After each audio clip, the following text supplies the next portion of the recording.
Hi, everyone, and welcome to another episode. Thank you for being here. Today, we are going to be talking about a study that just came out that is getting popular. I'm seeing lots of different news stations picking it up, different, online bloggers talking about it, things like that. So it is a study about twins and picky eating. And basically, what the study, if you want to look into it yourself, I think it's called Nature and Nurture in Fussy Eating from Toddlerhood to Early Adolescence, Findings from the Gemini Twin Cohort. Sorry.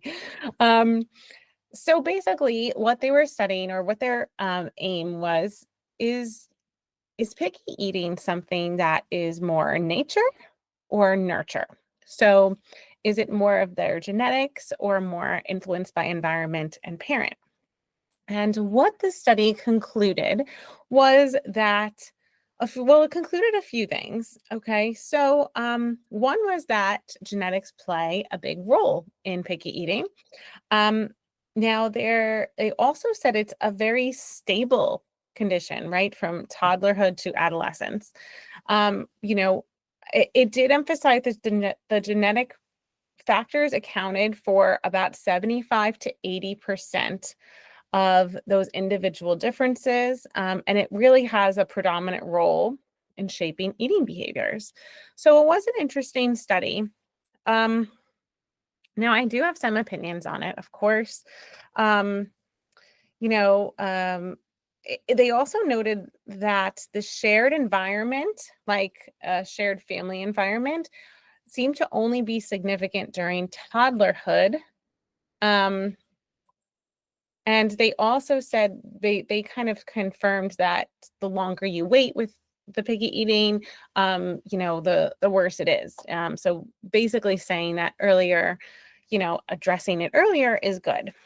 Um, I think there are some merits here, some things to consider, and then there's some things to take with a grain of salt, right? So for one thing, the sample was really just twins in Britain. So I think that's fairly limited. I think, it's a they'll do more studies over time of people in other places to see if the study can be really reconfirmed. So that's what will happen. Someone will do a study, and then someone will either go out to try to prove or disprove them by trying to replicate their study using different people in a different part of the world or with different, participants, etc. So hopefully they will do that. But I do think it was a fairly limited, a limited number or type of person, right? There's some cultural differences there. If you're just using people from one small part of the world, that isn't necessarily representative or telling about how everybody is in the world, right? Um, so I thought that was interesting. We don't know, it's unclear how ethnically and socioeconomically diverse they are. So that would also be interesting to see, were they all sort of like the same middle or upper income families that, they did this on, or was there, they didn't really describe it very well. And also, a lot of this was really just parent report. So that was my biggest beef with it, is that there wasn't any feeding therapist diagnosing, right? So we don't know anything about the child's gut issues, sensory issues, oral motor issues, right? It's really just parent report saying that my kids are fussy. Um, so, I that kind of bothered me because we don't really know. Yes, genetics might be a big part of it, but is genetics a big part of it because those two kids actually have the same exact sensory profile, right? Then, and if their condition, if their fussiness is specifically related to sensory, then you can see how being identical twins and having the same genetic makeup, right, could affect even things like their oral motor skills, right?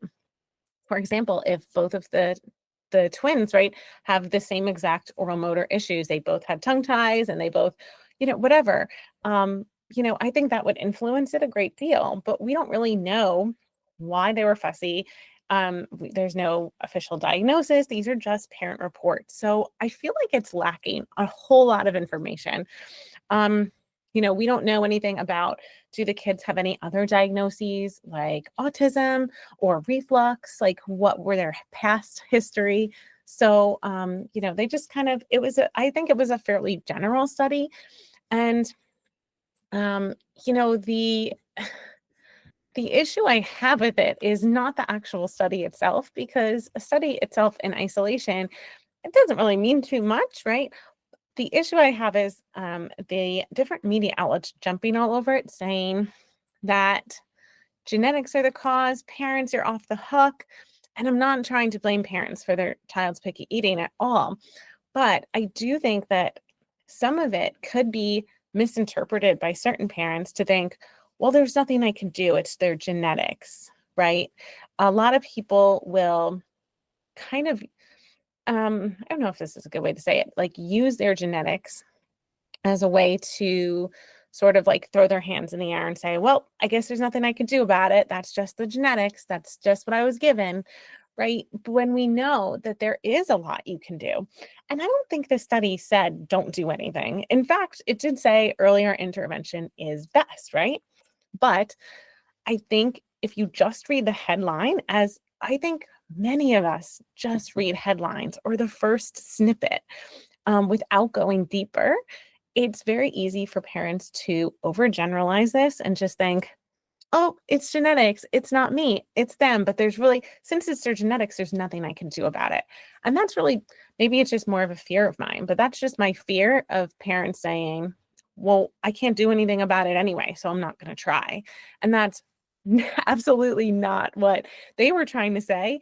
It's not what we tried to say either, but I don't want anyone to get that impression from just this silly headline, So I have more of an issue with the authors of these random, on all these random websites, CNN, whoever's writing about, news outlets will pick up different things and they just write a little blurb about it. And sometimes they don't think about how they get titles for kind of, they want people to come and click on their article. So they're going to say things to get your attention, but I don't want them to get their attention in the wrong way, right? If that makes sense. So I do think there were some benefits to the study. I did find it kind of interesting. Like I said, I think that maybe other people will probably replicate it in other places and we'll learn more about the connection between genetics. But right now I feel like it was just a very surface level type of study that, while interesting, shouldn't be taken, with any, serious like convictions, like, well, I guess there's nothing I could do. It was really just, okay, this is what we found. And this was our little study in this one location with this one type of people. So someone else just needs to kind of follow up on it, honestly. That's my opinion. But I do urge you to read the study. Go ahead. Not everyone loves reading studies. I know it's not my favorite thing, but as part of grad school, we are trained to read and dissect research studies, right? So I am able to do that, but that's just my opinion, of course. I'd love to hear your opinion on it. Have you heard about this story? And what were your thoughts when you first read it? Maybe it's not what I'm thinking. Maybe parents aren't jumping to that conclusion and I'm totally wrong. But I don't know. So please share it with me. I'd love to hear about it. And we will see you next week on the show. Have a great week, guys. Thank you for listening to How to Unpicky Your Picky Eater. To learn more about achieving your child's feeding goals, check out Christine's website at foodologyfeeding.com. And be sure to tune in next time to How to Unpicky Your Picky Eater.